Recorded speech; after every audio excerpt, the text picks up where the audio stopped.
So yan, good morning guys. Samahan niyo ako ngayon maglinis sa ating palaisdaan. Yan. Kasama ko ngayon ang pamangkin ko, si Darren. Magpapatulong tayo magwalis. Yan. Game na game naman yan kahit walang tsinelas. Alam niyo naman, puro laro yung bata. Yan. Sa may gilid lang naman yan ang bahay namin. So yan, binigyan ko na siya ng walis tingting para makapaglinis na. Kaso ang gagawin niya, isasawsaw niya yan sa aking tub. Yun. Yan. Sinawsaw. Ginawang pandesal. Yan. Game na game naman, oh. Yan. Kailangan natin linisan para maliwalas din tignan. Yan. Sobrang galing ng katulong ko.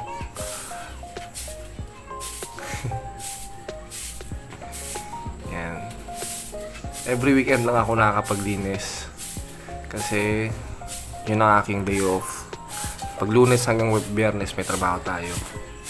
Sa bawat linggo, nakakapag water change, nakakapag linis tayo sa ating mini fish farm.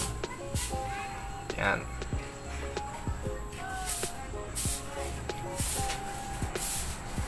Sunod, parang buntot, sunod lang ng sunod. Yan, so ngayon naman magpapakain tayo guys. So samahan nyo ako magpapakain ng isda.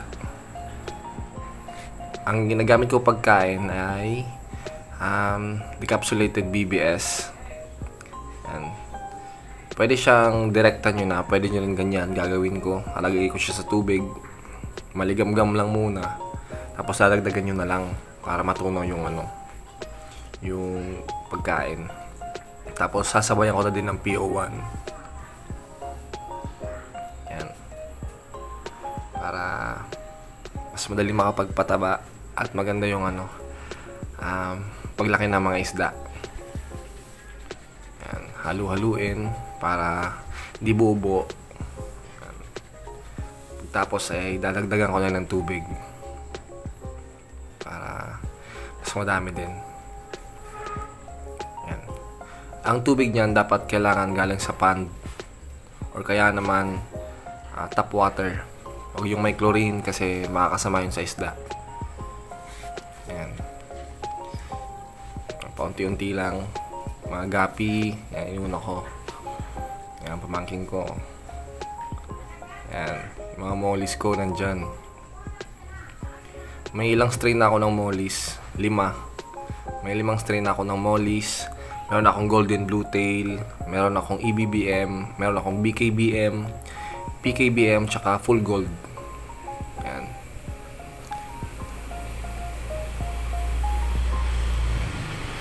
Yung mga yan sa ilalim, mga parrot fish yan. Dagdagan natin ng tigkakaunti para di masayang Kasi yung tira dyan, papakain ko naman dun sa loob. Meron akong mga aquarium pa sa aking kwarto. So para sakto-sakto lang yung timpla kasi napapanis din yan. Yan, thank you sa panonood guys. Sa susunod naman, salamat.